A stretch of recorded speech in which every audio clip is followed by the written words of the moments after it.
नमस्कार मित्रांनो, कमळी मालिकेतील पुढील भागांमध्ये आपल्याला अतिशय धक्कादायक असा ट्विस्ट बघायला मिळणार आहे आणि हा ट्विस्ट आपल्याला या भागामध्ये बघायला मिळणार आहे। पण त्याआधी जर तुम्ही आमच्या चॅनलला सबस्क्राइब केलं नसेल तर सबस्क्राइब करा आणि व्हिडिओ आवडल्यास लाईक द्यायला विसरू नका।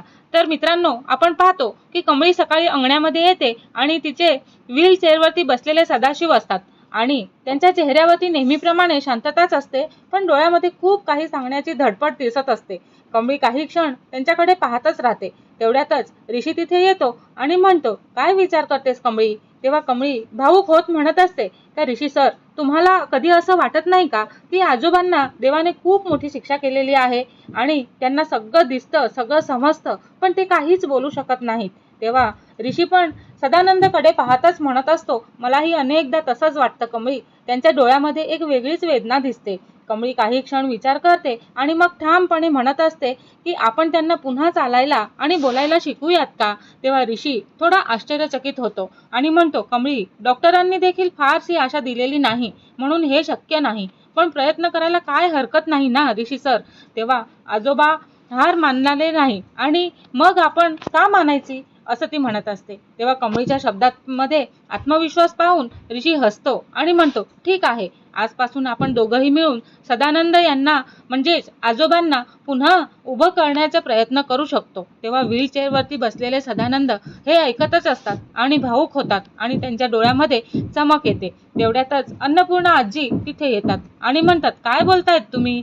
तेव्हा कमळी तिचा हात हातामध्ये घेते आणि म्हणते, आजी, आम्ही ठरवलेलं आहे की आजोबांना पुन्हा चालायला आणि बोलायला शिकवायचं। हे ऐकताच अन्नपूर्णेच्या डोळ्यामध्ये पाणी येतं आणि ती म्हणते, बाळा, कित्येक वर्षापासून मी हीच वाट पाहत होती आणि प्रत्येक डॉक्टर प्रत्येक उपचार करून पाहिलेला आहे, पण काहीच उपयोग झाला नाही ग।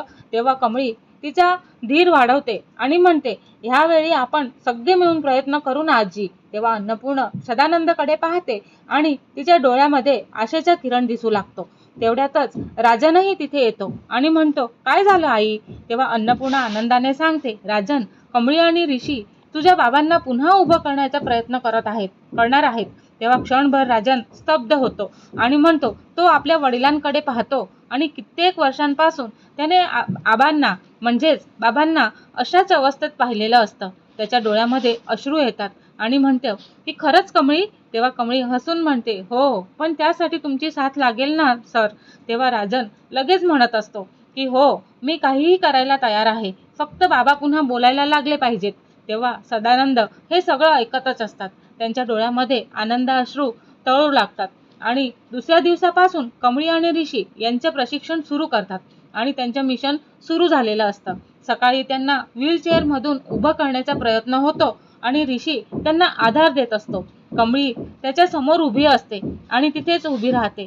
आजोबा एक पाऊल पुढे टाका आणि सदानंद खूप प्रयत्न करतात, त्यांचे पाय थरथरत असतात, घाम फुटतो, पण कमळी आणि ऋषी त्यांना धीर देत राहतात आणि अखेर सदानंद एक छोटंसं पाऊल पुढे टाकण्याचा प्रयत्न तरी करतात। हे पाहून अन्नपूर्णा आनंदाने रडू लागते आणि म्हणते, देवा, इतक्या वर्षांनी राजन तर वडिलांना मिठी मारतो। बाबा, तुम्ही हे करू शकता, प्रयत्न करू शकता। घरात आनंदाचं वातावरण निर्माण होतो, पण हे सगळं दूर उभी राहून कामिनी पाहतच असते। तिच्या चेहऱ्यावरती हसू असतं, पण मनामध्ये भीती पण निर्माण झालेली असते। ती पुढे येते आणि म्हणते, अरे वा, किती छान कमळी, तू तर खूप मोठं काम करत आहेस। तेव्हा कमळी निरागसपणे हसते आणि म्हणते, आजोबा बरे झाले ना तर सगळ्यांनाच आनंद होईल ना? कामिनीच्या चेहऱ्यावरचे भाव क्षणभर बदलूनच जातात, पण ती लगेचच स्वतःला सावरते आणि म्हणते, हो हो, नक्कीच, ती वर वर म्हणत असते। मात्र तिच्या मनामध्ये वेगळेच विचार सुरू असतात। सदानंद जर खरंच बरा झाला ना तर, असं ती मनामध्ये विचार करते आणि बोलतेही, आणि त्याने बोलायला जर सुरुवात केली तर, त्याने माझी सगळी रहस्य सांगितली तर, असं ती विचार करत असते।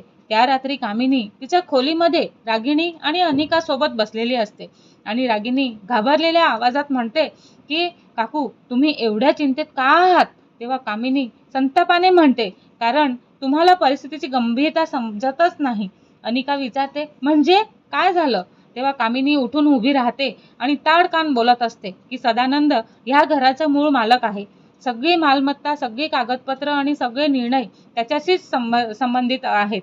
तेव्हा रागिणी हादरून जाते आणि तो बरा झाला तर, कामिनी दात ओठ खात म्हणते, मग आपल्या वर्षानुवर्षाच्या मेहनतीवरती पाणीच फिरेल. अनिका घाबरून जाते आणि त्यांना तर आपल्या सगळ्या कारस्थानांची माहिती आहे असं ती म्हणत असते. कामिनी पण मान डोलावते आणि म्हणते, हो, त्याला सगळं माहिती आहे. आपण काय केलं, कसं केलं, कोणाला फसवलं, हे सगळं.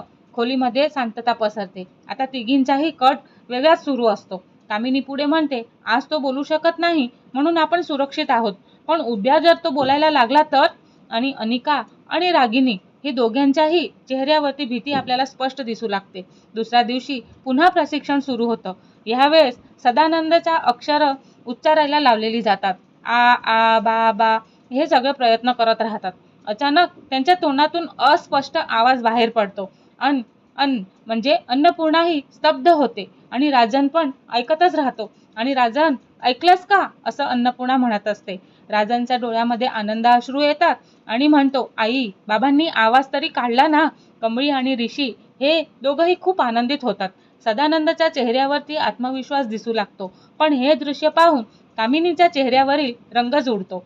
तिला जाणवतं की परिस्थिती तिच्या हाताबाहेर जात आहे आणि ती मनातच म्हणत असते, नाही, सदानंद पूर्णपणे बरे होण्याआधी मला काहीतरी करावंच लागेल. एका बाजूला कमळी, ऋषी, अन्नपूर्णा आणि राजन आशेने भरलेले असतात. त्यांचे प्रयत्न सुरू असतात. तर दुसऱ्या बाजूला कामिनी, रागिनी आणि अनिका भीतीने ग्रासलेले असतात. कारण त्यांना माहिती असतं की ज्या दिवशी सदानंद स्वतःच्या पायांवरती उभे राहतील आणि बोलायला लागतील, त्या दिवशी अनेक वर्षांपासून लपवलेलं सत्य संपूर्ण घरासमोर येणार आहे आणि सर्वात मोठा फटका बसणार आहे तो म्हणजे कामिनीलाच. आणि हे सगळं दूर उभी राहून कामिनी विचारच करत असते. आणि हे सगळं आपल्याला पुढे कसं काय होणार आहे ते पुढील भागांमध्ये कळणारच आहे. पण त्याआधी जर तुम्ही आमच्या चॅनलला सबस्क्राईब केलं नसेल तर सबस्क्राईब करा आणि व्हिडिओ आवडल्यास लाईक द्यायला विसरू नका. धन्यवाद.